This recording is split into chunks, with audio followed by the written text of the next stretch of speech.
Jaya Radha Madhava Kunja Bihari Jaya Radha Madhava Kunja Bihari Jaya Radha Madhava Kunja Bihari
bhagavate vasudevaya.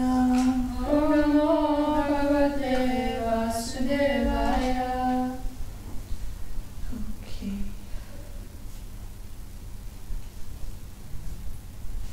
So today, thank you for coming. We are going to continue reading from Srimad Bhagavatam, chapter 29, the talks between Narada and King Prachina Parishad. So before I start, I will say the prayers first because the purport is quite long.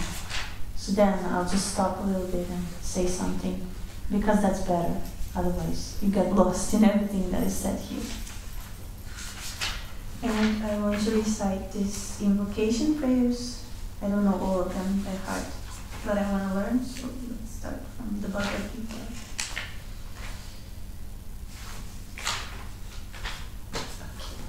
Om Jnanatimirandasya Vyananjana Shalakaya Chakshurunmilitam Yena Tasmai Shri Gurave Namaha Shri Chaitanya Manobhishtam Stapitam Yena Bhutale Swaram Rupa Padamvayam Dadati Svapadantikam Vandeham Shri Guru Shri Yuta Padakamalam Shri Guru Vaishnavamscha Shri Rupam Sagrajatam Sahagana Ragutam Tam Sajivam Sajaitam Savadutam Parijana Sahitam Krishna Chaitanya Devam Shri Radha Krishna Padam Sahagana Lalita Shri Vishakam Vitamsha Hey Krishna Karuna Sindhu Dinabandhu Jagatpate Gopesha Gopika Kanta Radha Kanta Namostute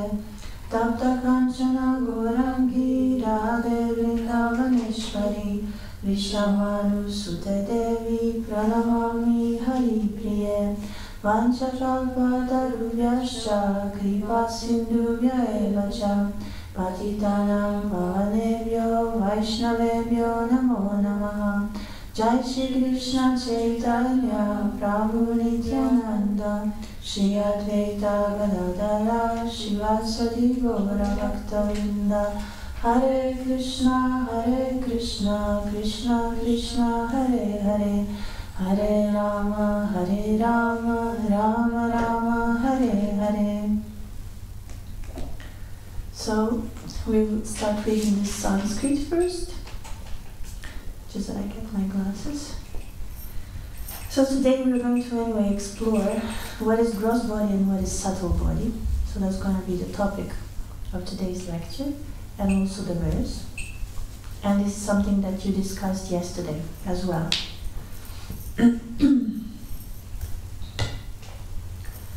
Shayanami Mamutrija Shayanami Mamutrija Shvasantam Purushoyata Svasantam Purushoyata Karmatmanya Hitam Bhukte Karmanyanitam Bhukte Tat Rishene Tarenava Tatrishena Tarenava Shayanami Mam Uchrija Shayanami Mamutrija Shvasantam Purushoyata Shvasantam Purushoyata Karmatmanya Hitam Bhukte Karmanyanitam Bhukte Tadrishene Tarenava Tatrishena Tarenava Shayanami Mamutrija Shayanami Mamutrija Shvasantam Purushoyata Svasantam Purushoyata Karmatmanya Hitam Bhukte Karmatyanitam Bhukte Tadrishene Tarenava. Tatrishene Tarenava If someone would like. Shayanami Mamutrija Shayanami Mamutrija Shvasantam Purushoyata Svashantam Purushoyata Karmatmani Ahitam Bhukte Karmatmanya Hitam Bhukte Tadrishena Tadrishene Tarenavam Sharanamima Utsrija Svasantam Purushoyata Svasantam Purushoyata Karmatmani Ahitam Bhukte Karamatmanya Hitam Bhukte Tatrishena Tarenava Tadrishene Tarenavam. Wanna try? Sayanam imam utsriya Sharanamima Utsrija svasantam pumo yatraha Svasantam Purushoyata karmatamani ahitam bhu dkhakare Karamatmanya Hitam Bhukte tadris sene tareneva Tadrishene Tarenavam Shayanam, lying down on a bed. Imam, this body. Utsrija, after giving up. Shvasantam, breathing. Purushaha, the living entity.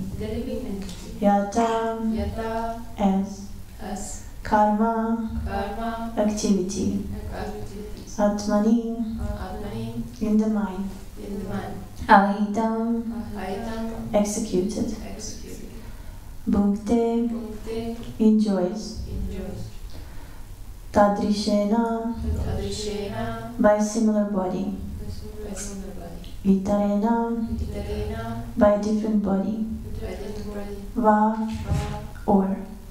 Translation and purport by His Divine Grace, A.C. Bhaktivedanta Swami Srila Prabhupada Ki Jai. The living entity, while dreaming, gives up the actual living body. Through the activities of his mind and intelligence, he acts in another body, either as a god or as a dog. After giving up this gross body, the living entity enters either an animal body or a demigod's body, on this planet or on another planet. He thus enjoys the results of actions of his past life. So we're going to start to read also the purport of Srila Prabhupada and then comment a little. But what I will also like to read is the previous verse because it's connected. So Narada Muni was explaining, and then he said to the king, the living entity acts in a gross body in this life. This body is forced to act by the subtle body, composed of mind, intelligence, and ego. After the gross body is lost, the subtle body is still there to enjoy or suffer. Thus there is no change. So the living entity, while dreaming, gives up the actual living body. Through the activities of his mind and intelligence, he acts in another body, either as a god or a dog. After giving up this gross body, the living entity enters either an animal body or a demigod's body, on this planet or on another planet. He thus enjoys the results of the action of his past life. So what we are going to talk about here is the topic that Srila Prabhupada explains very often, and that is that we are not this body. And sometimes even though we are practicing spiritual life, we still have that conception, because otherwise we would be like Shukadeva Goswami, walking naked around. I mean, I'm joking, but that's the point, that he doesn't have the conception that he is this body. And that's why even, when his father is going after him and he's passing by some ladies who are bathing in a lake, and they're not shy when they see Shukadeva Goswami, but they become very shy when they see Vyasadeva. So, I mean, Vyasadeva is also an exalted personality, but because he's in a family life, he's more somehow in this conception of that he's maybe a man, a father, and so on, while Shukadeva Goswami was not. And that can be felt. So unfortunately, we are conditioned like this. So now to start to read the purport of Srila Prabhupada, which is quite long, so I will stop here and there and maybe say a little bit more. So Srila Prabhupada says, although the root of this stress and happiness is the mind, intelligence, and ego, a gross body is still required as an instrument for enjoyment. The gross body may change, but the subtle body continues to act. Unless the living entity gets another gross body, he will have to continue in the subtle body or a ghostly body. One becomes a ghost when the subtle body acts without the help of the instrumental gross body. As stated in this verse, Shayanam imam ustrija shvasantam. The gross body may lie on a bed and rest, and even though the machinery of the gross body is working, the living entity may leave, go into a dream, and return to the gross body. So I will just stop a little bit here. So basically, what changes when we die is just the gross body. We are left with the subtle body. So I sometimes wonder like how it is, but we have this mechanism created by God that we have a conscious mind and subconscious mind. So all these impressions from the previous lives are stored actually in the subconscious mind. And we actually remember everything, but in order for us to live normally and perform activities in this world, we only use some part of it, which is in the conscious part of the mind. But actually the subtle mind is what always carries us from one body to the next. And the subtle body sorry, is made of mind, intelligence, and ego. And so the mind's activities are thinking. These are thinking, feeling, and willing. I don't know which one is feeling. Willing is the ego, I would say, and feeling maybe intelligence, maybe mind also, and then willing maybe intelligence. But anyway, these are the activities of the subtle body. And actually, the only activity that the soul does is that it desires. So that's the only thing that we can do. Desire. And that's why the whole process of Krishna consciousness is the process of purification of the heart and purification of the desire. So that we can have spiritual desires, and then because of that, we will have a spiritual body. And there are really a lot of things we can say about that. But I would like to first refer to what Srila Prabhupada says, that in order to enjoy the living entity in the material world, even though we have a subtle body, which is made of ego, mind, and intelligence, we need a material body to fulfill the activities and everything. And I found one more description of a subtle body, and it's a little bit different than what it's explained here. I mean, it includes it, but it gives more information, and it's quite interesting. It says in Canto 6, Chapter 1, verse 51. This is the chapter of the story of Ajamil. It says, the verse says, the subtle body is endowed with 16 parts. The 5 knowledge-acquiring senses, which are actually the eyes, ears, and everything else, that rectum and so on. The 5 working senses, the 5 objects of the sense gratification, and the mind. So here, for example, the subtle body is even more explained. So this subtle body is an effect of the 3 modes of material nature. It is composed of very strong desires, and therefore it causes the living entity to transmigrate from one body to another in human life, animal life, and life as a demigod. When the living entity gets the body of a demigod, he's certainly very jubilant. When he gets a human body, he's always in lamentation. And when he gets the body of an animal, he's always afraid. In all conditions, however, he's actually miserable. His miserable condition is called samshriti, or transmigration in material life.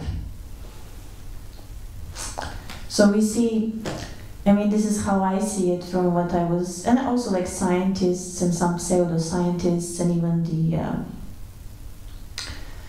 this alternative people, they say that when they see ghosts, actually, when they see someone's aura, or when they see someone's subtle body, they actually see it the way we look. So in a way, even ghosts, because of the impression that they had from their previous body that they create the subtle body in that form. So that's quite interesting. And also what is interesting to know is that sometimes people, this always comes into my mind when talking about ghostly body, because I will now share something privately, but it's also something from which we can learn. So one of my best friends in high school, she committed a suicide. So, and she was suffering so much. And for me it was really shocking, like that someone just takes away his or her life and so on. But then when I read the Bhagavad Gita, then I was thinking, and she even she watched a movie before she committed suicide, in which, I don't know, this couple, they committed suicide in the movie, but the scene of the movie was that they were then in this, I don't know, heaven or whatever, and that they were enjoying, and then the suffering stopped. So I was thinking how she was, for example, unhappy, and she wanted to get rid of the pain, so that's why she committed a suicide. But that's such a mistake, because if we read the Vedas, we can see that the subtle body stays. So that means actually, even though she left the gross body, she stayed in a subtle body as a ghost, for example, and the pain, the thoughts, everything, the feelings stayed there. She didn't get rid of it. And that's why we also follow, this is connected with the principle of ahimsa that we follow. So it's not only we don't eat animals because, I don't know, animals have, if we do that, then, I don't know, we eat aggression and all their emotions. That is also one part of it. But what we have to do in this material world, we have to suffer the karma. So even when we kill animals, what we are doing is we are stopping their evolutionary progress in the spiritual sense, which means that, for example, a chicken.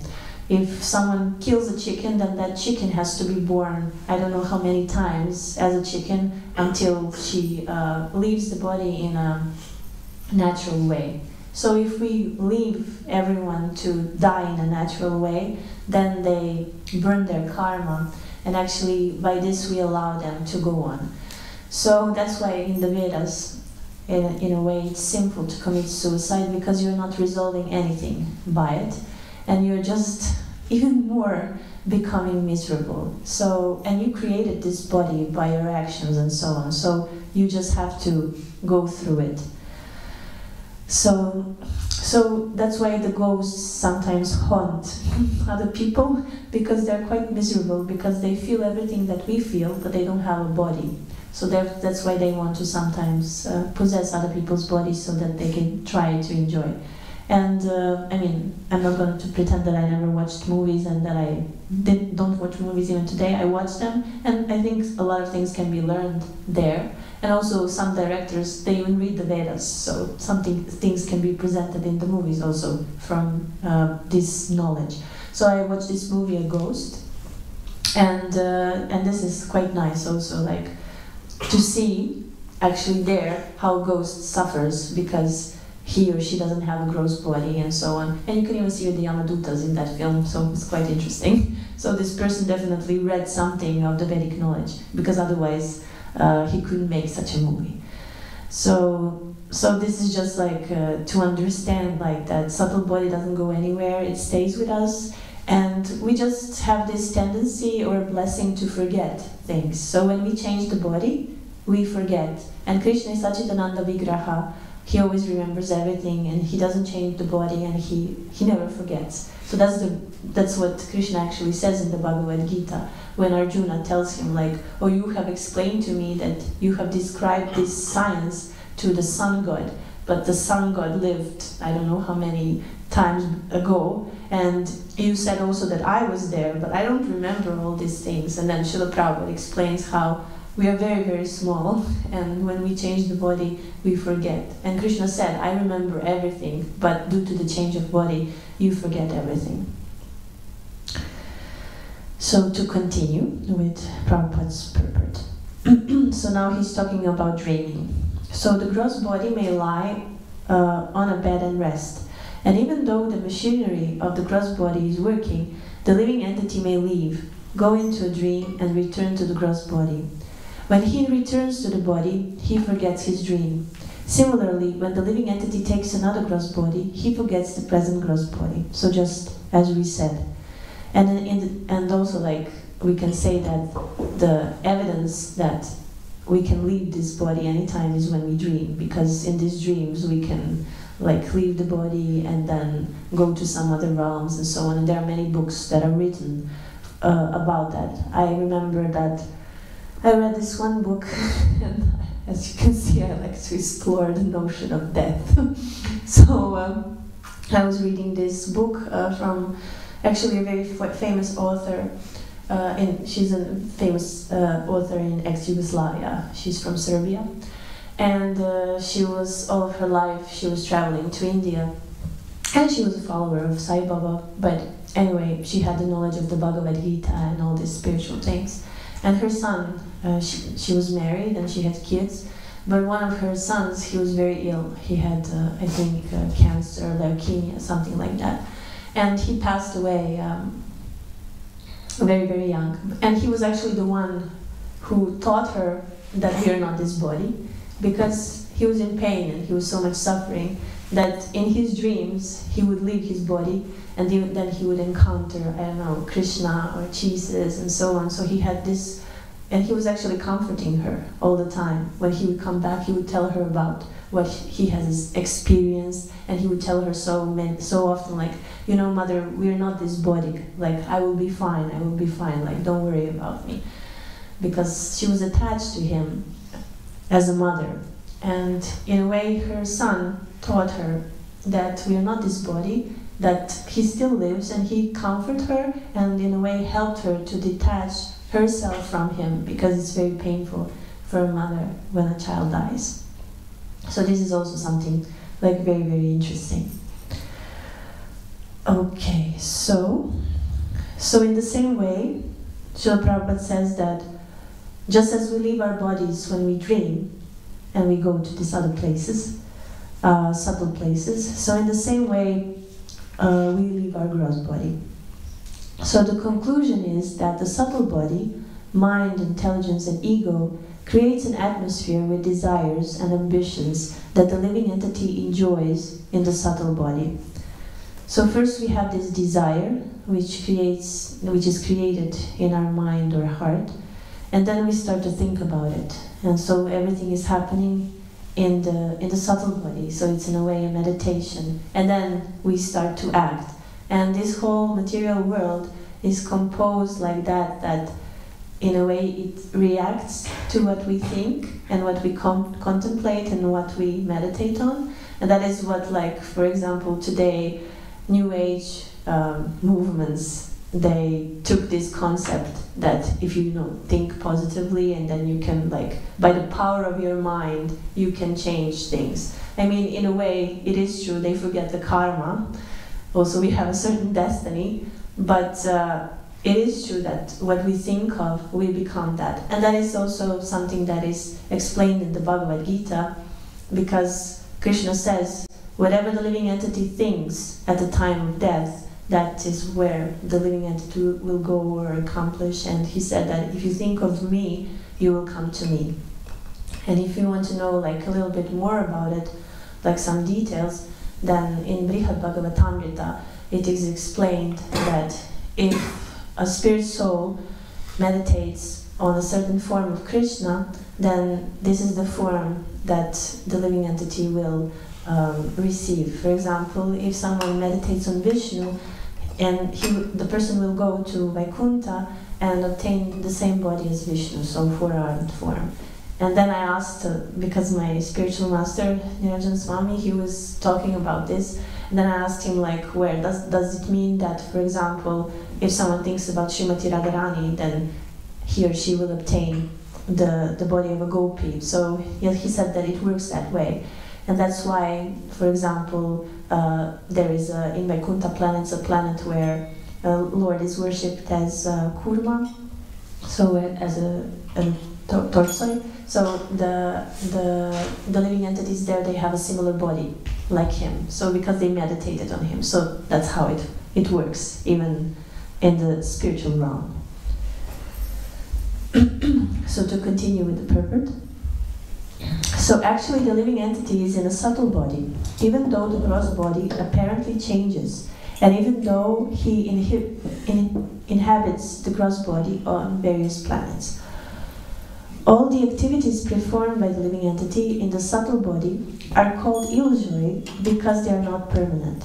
Liberation means getting out of the clutches of the subtle body. Liberation from the gross body simply involves the transmigration of one soul from, sorry, I didn't see sometimes with the glasses or without. Liberation from the gross body simply involves the transmigration of the soul from one gross body to another. When the mind is educated in Krishna consciousness or higher consciousness in the mode of goodness, one is transferred either to the upper heavenly planets or in the spiritual world, the Vaikuntha planets. So that's also something that's described in the Bhagavad Gita. So if there is an imperfect sage and he leaves his body, he will either go to the heavenly planets. If he only did some sadhana in his spiritual life, he will go to the heavenly planets. And even if he did a lot of sadhana throughout his life, but he didn't still reach perfection, then he will be born in a family of righteous persons or very rich persons, or a Brahmana family, like, for example, Srila Prabhupada and Bhaktisiddhanta Saraswati Thakur. They are good examples of that. But we are actually very, very happy, and as time goes by, because, you know, we want to control things. we think that we are controllers, and sometimes even though we perform sadhana, we do a lot of services, we think like, oh, I'm getting there. But no, you're not getting anywhere, especially by your own effort. Of course, there should be an effort from our side, but there has to be a component, of course, of mercy, and also the component of chanting. So I was thinking lately how my inability to overcome anarthas that are in my heart, they come, I think only, that's what I figured so far, but let us see what will happen as more time progresses, is that I don't chant properly. So maybe I don't avoid the 10 offenses that we can commit in our chanting, and I don't think I'm very attentive, because my mind goes here and there, and I have to do this and I have to do that and so on. And I'm not so focused and immersed in the sound. And I think that is the thing that's the mercy of Lord Chaitanya Mahaprabhu and Krishna. That's the only thing by which we can get this liberation. So I think I read it somewhere, a quote that was written by Bhaktivedanta Maharaj. He said, and here it is also mentioned, that liberation means getting out of the clutches of a subtle body.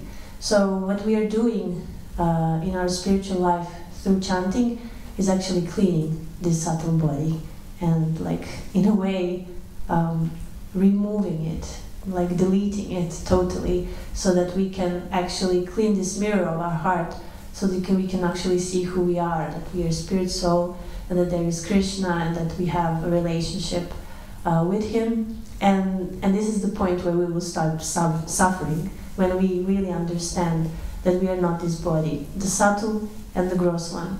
And also I was listening to one lecture of Keshava Swami, and he said, like, even though, like, we practice the spiritual life, but if we still stand in front of the mirror and then, you know, do something and think we're beautiful and so on, we still think that we are this body, because a realized soul doesn't actually care at all about the body. So that's quite, like, interesting. I mean, it's normal that we do that, but it indicates attachment to the body. So then Srila Prabhupada says, and we are trying to do that when the mind is educated in Krishna consciousness or high consciousness in the mode of goodness, one is transferred either to the upper heavenly planets or to the spiritual world, the Vaikuntha planets. One therefore has to change his consciousness by cultivating knowledge received from Vedic instructions from the Supreme Personality of Godhead through the disciplic succession. If we train the subtle body in this life by always thinking about Krishna, we will transfer to Krishna Loka after leaving the gross body. This is confirmed by the Supreme Personality of Godhead. Janma karamacha medivyam evam yoveti tattvataha tyaktva deham punarjanma naiti mameti so Arjuna. One who knows the transcendental nature of my appearance and activities does not, upon leaving the body, take his birth again in this material world, but attains my eternal abode, O Arjuna. That's from Bhagavad Gita 4.9.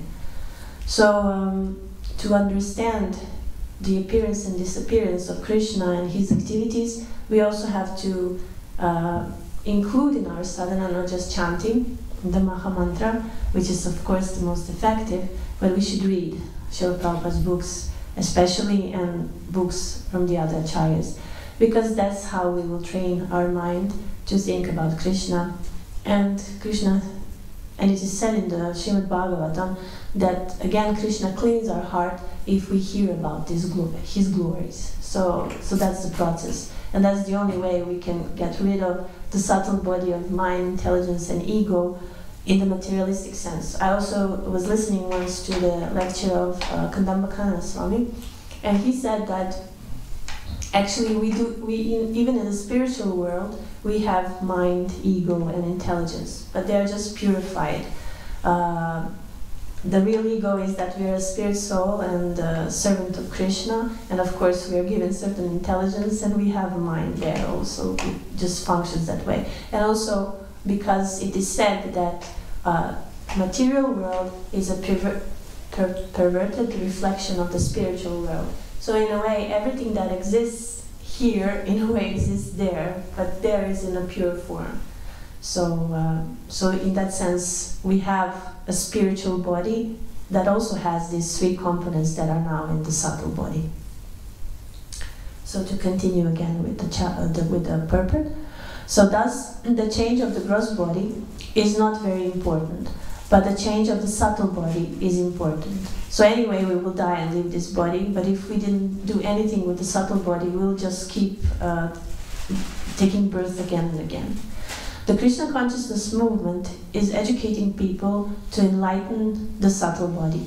The perfect example in this regard is Ambarish Maharaj, who always engaged his mind on the lotus feet of Lord Krishna.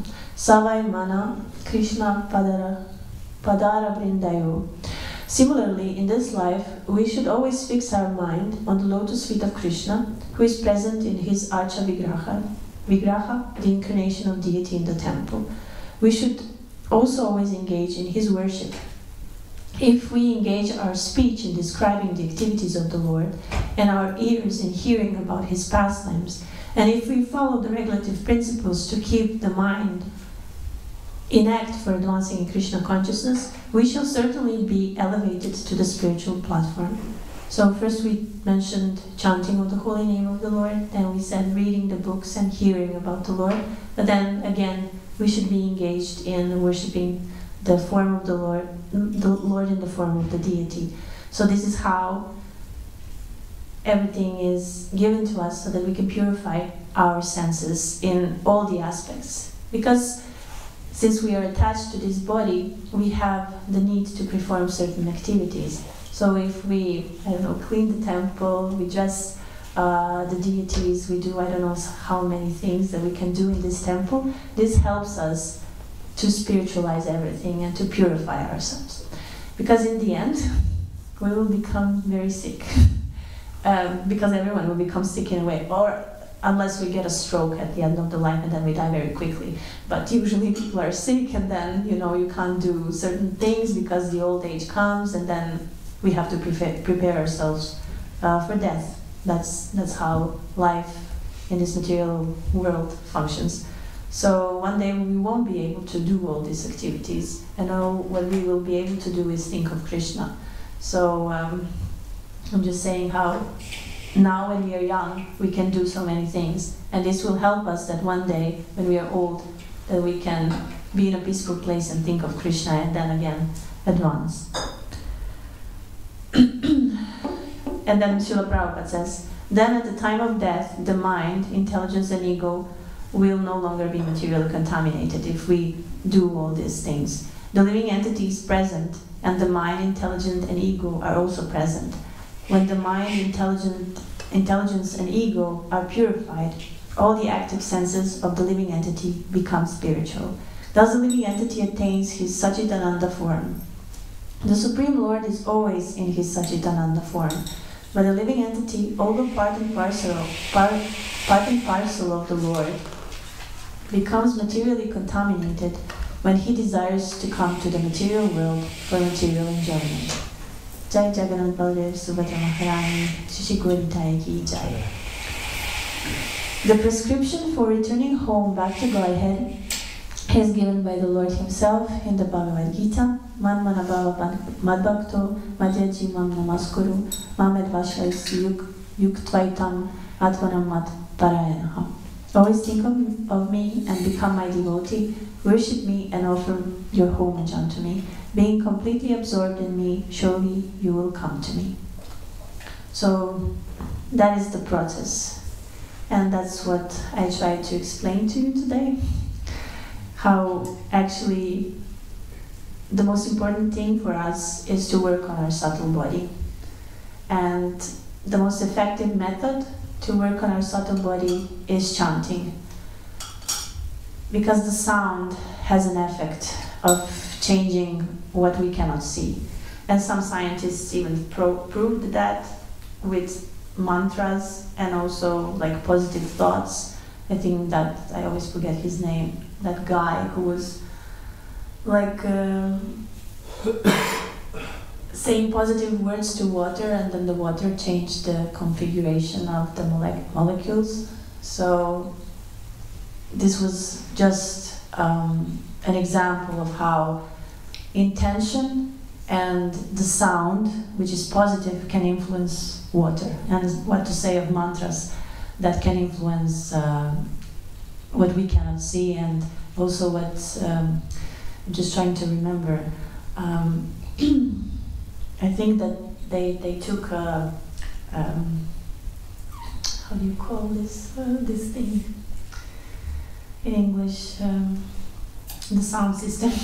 Yeah. Speaker. Yeah. Mm-hmm. And then they would put it like in front of themselves, and they would put sand on the speaker, and then they would release the sound of a mantra, and then the sand would form various forms which were actually yantras of certain mantras. So that's also quite amazing and unbelievable.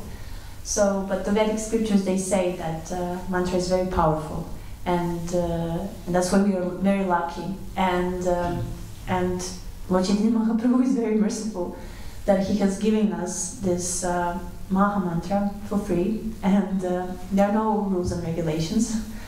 You can actually just chant all your life, but the only condition is that you don't make offenses. But it's very difficult for us, so therefore we have all these other activities that we can perform in our spiritual life that we also mentioned: hearing and talking about Krishna, worshipping the deity, cleansing the temple, going to book distribution, Harinam, and so on. So all of that helps us. So these were some of my thoughts about today's verse. So maybe if you have some questions or your own thoughts or examples of how sound is very powerful, or something about eliminating our subtle body, you're welcome to share. The subtle body is body of desire.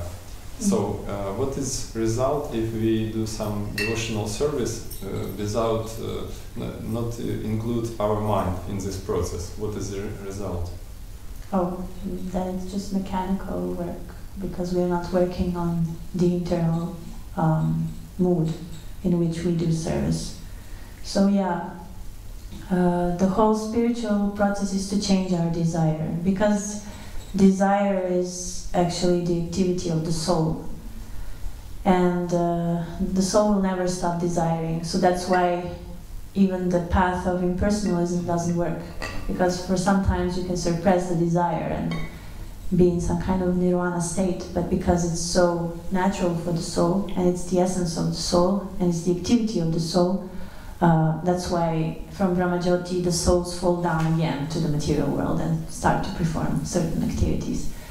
So yeah, if we don't have any internal thoughts, or if we don't engage our mind in what we are doing, there will also be no result, just mechanical things and dryness.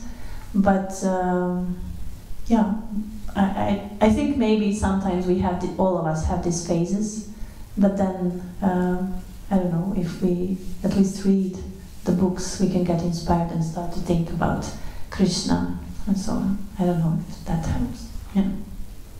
Thanks. Yes. Thank you very much for your lecture. I was thinking about this, that actually we can just desire, you said, and yeah, it is actually, this is the process, but still there is like, I don't know who said that, but when you want to change something but you do nothing about it, it's actually very stupid. And I see myself in this situation all the time, that I want that something is changing, but actually I'm not changing myself. So how can we like really be sober and know that actually everything comes from the desire, but we shall do something, otherwise nothing happens? Yes. I sometimes think, I mean, that's my perception of things, but I will now share. We come into spiritual life and we are not perfect. We of course have some spiritual desires, because we ask ourselves questions like, who am I? What am I doing here? I don't know, maybe we are afraid of death. We want to see like if there is something more. So there is some kind of a desire. So that's why you do it. And then you have Krishna, who is always in your heart. And he's in a way giving you intelligence and giving you inspiration, forgetfulness and abilities and so on. And even if you have these material desires, the Srimad Bhagavatam says that Krishna will see, oh, there is this devotee and he wants to have a certain relationship with me, but he has still these material desires. So let me fulfill all his material desires in the way that he never desires them again. So that's what Krishna does also when we come to our spiritual life. So in a way, I would say, of course, make an effort, but even if you are not perfect and you have some desires or you get distracted, like don't kill yourself for it. Because it's all a process. The whole spiritual life is introspection of all these things, and even if something happens in our life and we see we are not perfect, it's just Krishna showing us like to get to know ourselves, but also he's giving us methods of how we can change that. Because even if you do something and you see like, oh, I don't want to be like that, then you have a desire, right? Oh, I don't want to be like that. I actually want to be like this because this inspires me. For example, I don't know, some pure devotee that inspires us, and then we have this desire here. So it just changes. And I can see through my life of imperfect chanting of 15 years that a lot of things changed. Like I don't have taste for certain things for which I had at the beginning. For some people are more advanced and goes faster. Some people maybe not so much, so they're a little bit slow, but they will all get there. So eventually. So yeah, maybe I'm too relaxed sometimes about things, but just because at the beginning of my Krishna consciousness, I was quite strict to myself and I had a strict teacher and so on. But then I also saw that this is not leading anywhere. So you also have to be gentle with yourself and just trust the process and go through it and have this faith. Like my spiritual master really has faith in people because he knows that the Maha Mantra works. So he doesn't even try to control you or, I don't know, say, you know, he also learned that through his process of being a spiritual teacher. Of course, he gives instructions, but they are never like someone who wants to control your life or you should do this or you should do that and so on. He just gives some advices, but there's a faith in him that Krishna is in your heart and that there is here a Maha Mantra and that it will work and that also you are a spirit soul, you have your own intelligence, you can think about things, so, you know, something like that. I don't know if that helps, but these are just my like thoughts about, like, I also have some material desires, but they are here, and I hope that by following the process and by doing all these things that I do, and by chanting, that this will change one day. And sometimes when I read something, I even like become desperate, But again, like there's nothing I can do. I can just surrender to the chanting process. So that's how it works. I think it was very nice, but my question was a bit Okay, sorry. different. That when we desire to, for example, read more or go more to the morning program or whatever, but we don't change anything actually. It is stupid to expect that something will change, but actually everything starts with desire. So how can we really depend on Krishna and know, yeah, he will fulfill my desires, but also at the same time really put an effort in ourselves to get where we want. And that's sometimes difficult to... Yeah, but I mean your question in a way has a little bit to do with what I said. Yeah, of because course. like I can also desire to wake up every morning at, I don't know, 4, but I don't, because that's also something that's described in Madhurya Kandambali, right? Krishna Prabhu, you know it better than I do. Like, how do you call it? Unsteady devotional service, right? Yeah, so we have a desire, but due to our conditioned nature, we fall. We don't get up at 4 a.m. in the morning. But then again, if you follow the process, especially chanting, like your heart will become purified, that one day that will happen. That's what I'm saying. Like in this way, Krishna fulfills your desire. You have this endeavor, and okay, you fail, and that's also part of the process. But the next day you wake up and you do it again. Like 3 days in a row, I didn't wake up at 4 a.m. because of certain things. I was tired, I couldn't, and so on. But on the 4th day I'll get up, and then I'll be getting up for a week, and then again 2 days I won't get up, and I won't kill myself about it. But on the 3rd day I'll wake up. So that's the whole point. You just continue. Like even though you fall, maybe this is not such a big fall down that you don't get up at 4 a.m.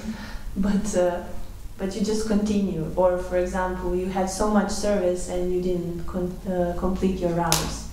Don't kill yourself about it. Wake up the next day, or I don't know, divide 16. For example, you didn't chant 8 rounds.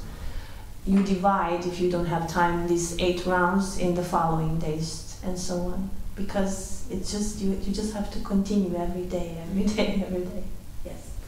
It just reminds me of a story, Yes. a short one, in regard of this point you make that we should have to continue.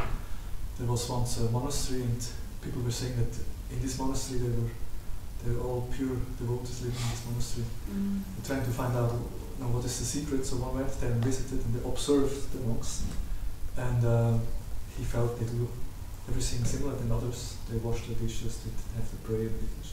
So he asked the abbai, like the chief, so what's so special about your monastery? He said, nothing special, but when we fall, we get up, and when we fall, we get up again. Yeah. And that's all. But that makes this monastery special, because they were all continuing. Nobody was dropping out or leaving or running away, but they were just continuing. This way they build up. Yeah, that's a great example. I was also, when I was now in India, in this ISKCON Govardhan temple, and for example, we really stress out when we don't open the curtains on time. For them it's like 15, 20, once it was 30 minutes. He was late, then he didn't wake up. I mean, it's a small ashram, there's not so many people here. There's public people, I mean, people come from outside to see the deities, and they're more closed. So I was thinking, like, here everyone is so relaxed. Like, but everyone, I mean, they do everything, but they're just a little bit late.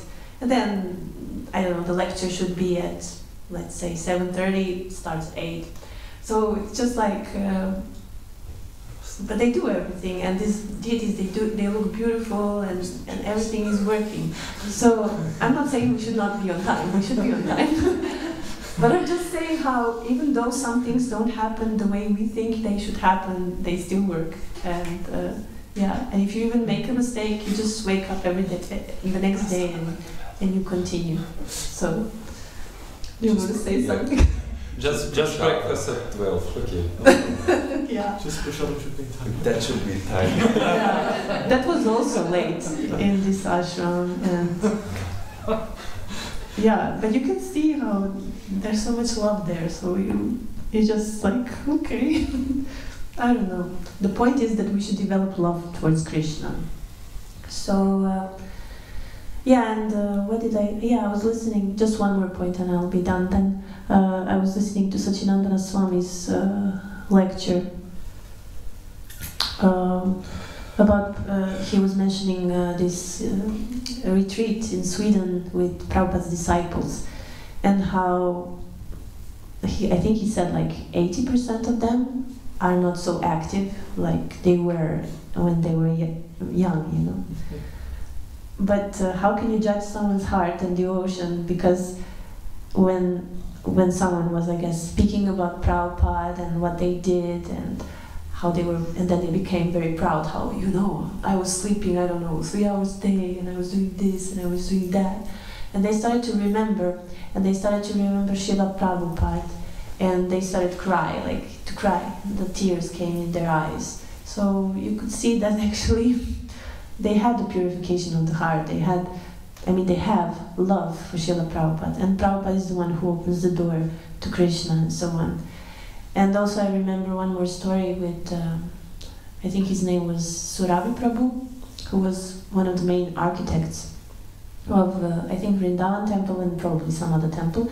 But his story was interesting for me because he said, like, I was traveling through India, and then I met the devotees, and I met Srila Prabhupada, and he didn't know anything about spiritual life, like maybe some things, but nothing very serious. And then Prabhupada talked to him, and he asked him, like, so what do you do in life? And he said, well, I'm an architect. And he, of course, Prabhupada said, yeah, great, we need an architect. And then he engaged him in this wonderful service of making all these plans for future temples of India. And he was engaged in it, and he was following the sadhana the best way he can. And when Prabhupada left, he also left the movement. And he was just living an ordinary life. I don't know what he was doing. But then he had a family and so on. And then he became sick with cancer. And somehow Krishna made an arrangement that last months of his life he was in Vrindavan. And that is where he gave this lecture when he was speaking about it. So Krishna and Prabhupada were so merciful to him that even though his life was not perfect and he fell in a way, he was still allowed to come to Vrindavan, to be in association of devotees and to leave his body there. So that's quite amazing. So we don't know. That's why I say we are controllers. We think, if I get up in the morning every day, then something will happen. But then Krishna can kick you, not because not like he means something bad that to happen to you, that you don't progress in spiritual life. Just that to push you out of your comfort zone and so on. And spiritual life is not a linear way of progress, I would say. It's full of ups and downs. But the point is that we develop love for Krishna, even though it's not perfect. If we are not perfect, if we love Krishna, Krishna will love us. So that's the whole point. Okay, thank you very much for your attention. Srila Prabhupada ki jai, our Jagannath Baladev Subhadra Maharani ki jai, Shishi Gauritai ki jai. They tolerate us every day. Srimad Bhagavatam ki jai. Vancha kalpatam vishya kripa sindhu vyaya patitanam pavanebhyo vaishnavibhyo. Praise Loka Pavani Devi. Jai.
Krishna Krishna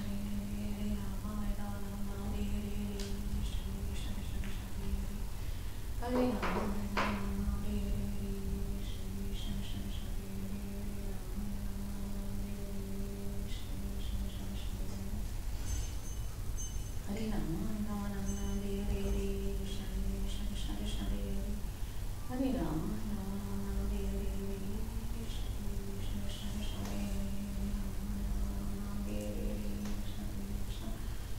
Krishna Krishna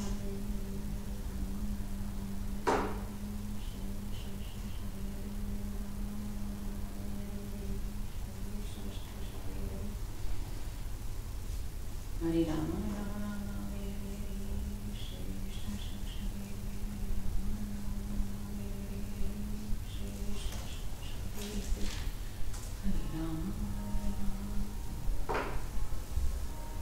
Krishna Hare Hare Rama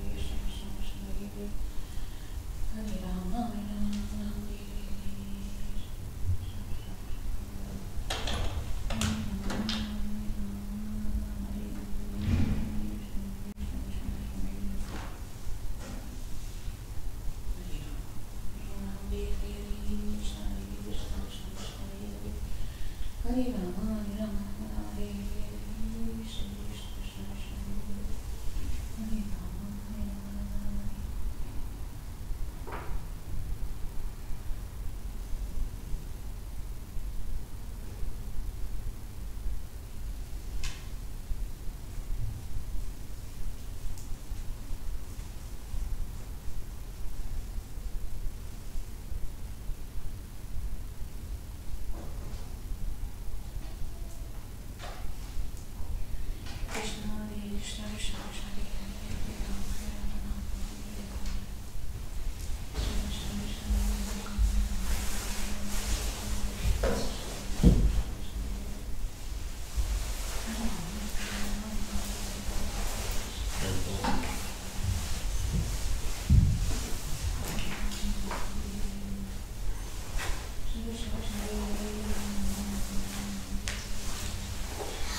Hare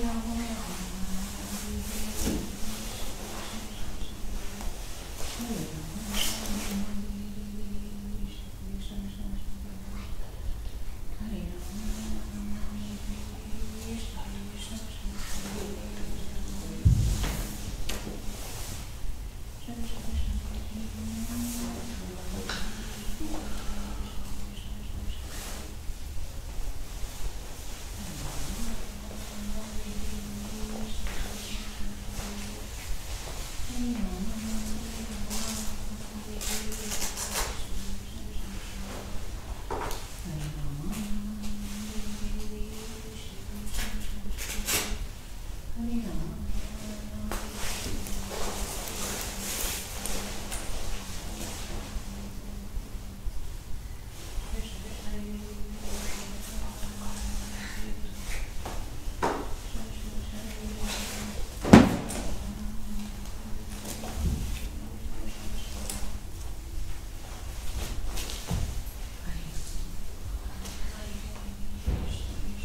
If you would have boxes which are related to sometimes it is so watching boxes. Having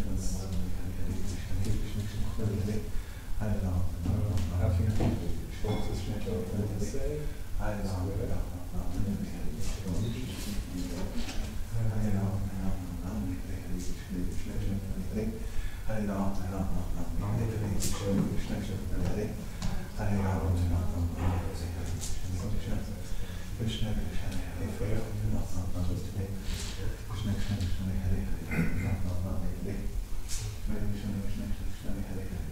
was not sure why someone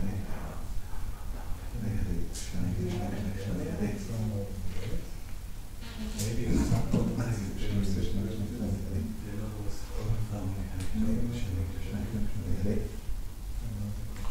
or they just leave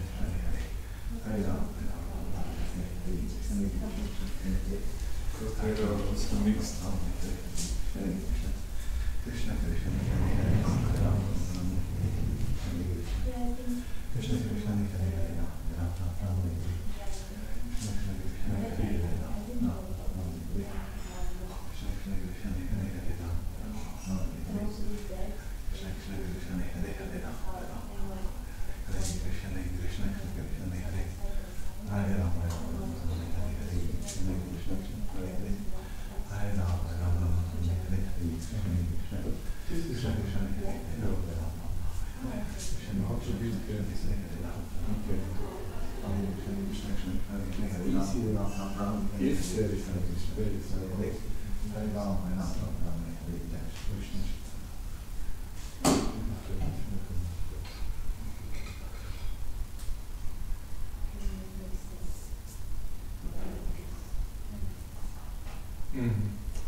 Hare